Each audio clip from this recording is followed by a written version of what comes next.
Christus Einviat. So today's book is by another Romanian author, although he might not consider himself to be Romanian.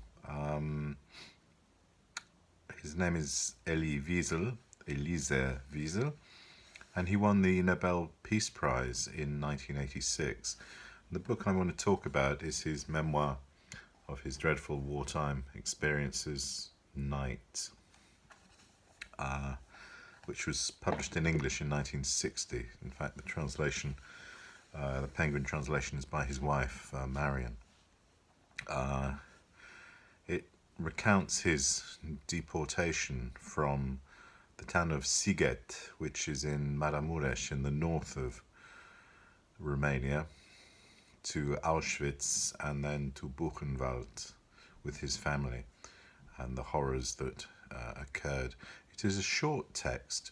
It's only about 170 or 180 pages, but it's a pared down text filled with emotion and reminiscent of Primo Levi, if this is a man, another Holocaust survivor. I tell you a little bit about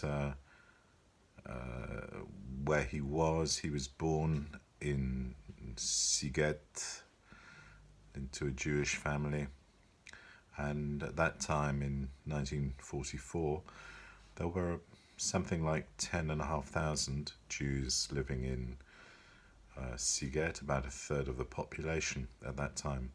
Now Sighet was taken over, annexed if you like, by Hungary, the Austro-Hungarian Empire, and if we look at the statistics, in 1944 there were 10,500 Jews living there. In 2002 there were 20. Sighet is known in Romania for being the location of a renowned and notorious prison used by the Securitate in the 50s and 60s to torture convicts imprisoned by the Ceausescu era. So the book starts off in Sighet, starts with the arrival of the Hungarians, who decide to put the Jews into two ghettos. There was a larger ghetto and a smaller ghetto, and then the usual abuses of human rights begin, the stealing of all wealth, the horrific conditions in which they had to live, the wearing of the yellow star. And then the Hungarians decided to deport them. Now, as soon as the Jews arrived in Poland, they were taken over by the Gestapo. The first batch, if I can put it in that horrific term, were shot by the Gestapo, and the beadle, Moshe, the beadle who looks after the synagogue, is shot, but is shot in the leg and plays dead, and manages to come back to warn the other Jews in Sighet of what will happen to them. They will be eliminated. They will be murdered. But further deportations happen, and Wiesel and his family were deported in 1944. They were sent to Auschwitz, where 90% were killed upon arrival. Now, Wiesel was with his father, his mother, and his three sisters. As you went into Auschwitz, you went to the left or to the right. If you went to the left, you were condemned to hard labour, forced labour, until you died.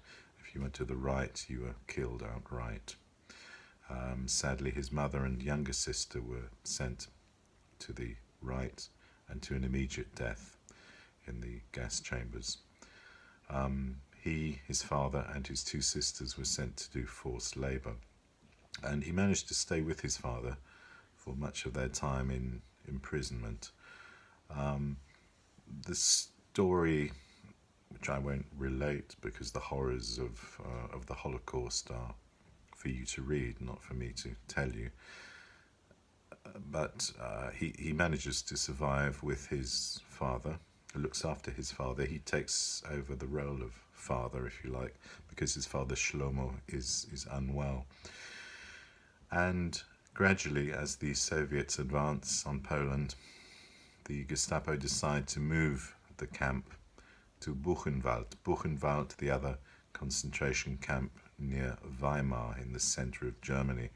And there is a 350-kilometer walk to Buchenwald, a death march, if you like.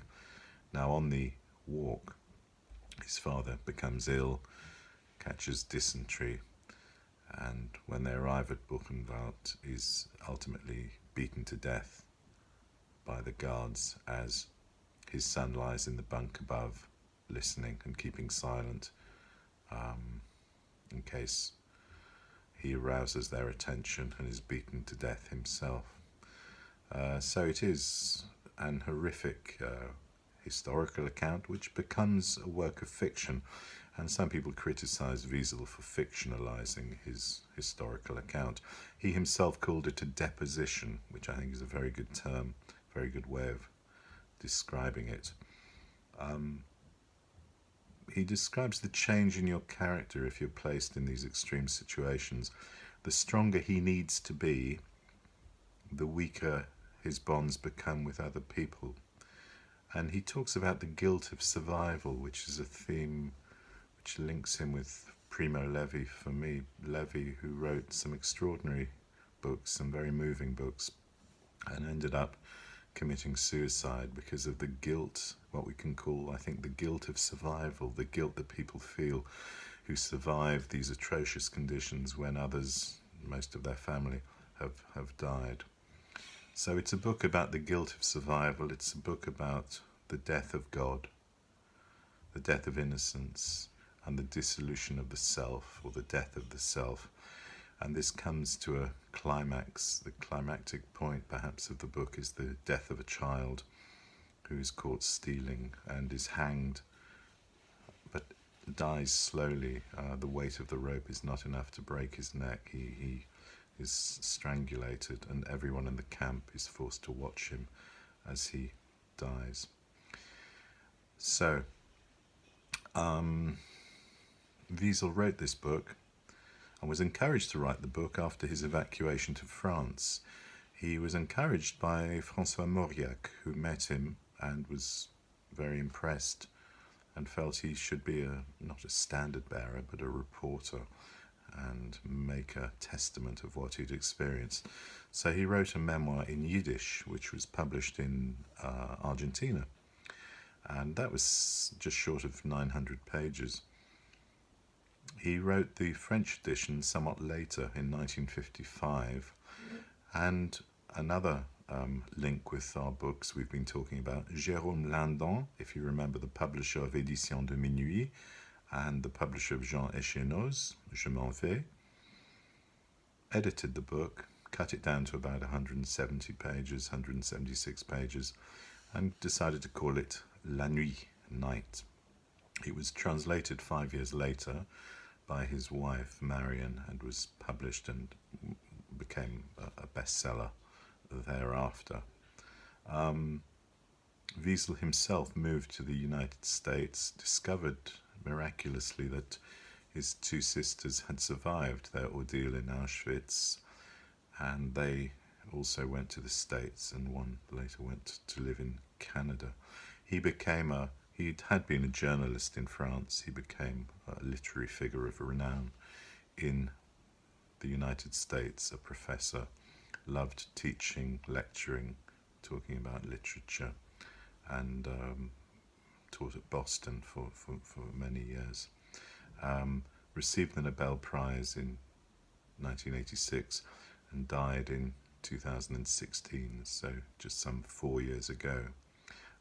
An activist throughout his life, and his account on the day after Auschwitz Day, which was yesterday, deserves to be read, and his story deserves to be remembered and never forgotten. So I'm not saying enjoy this book, but bear witness to the man's inhumanity to man. Elie Wiesel, and night. Thank you. La rivedere.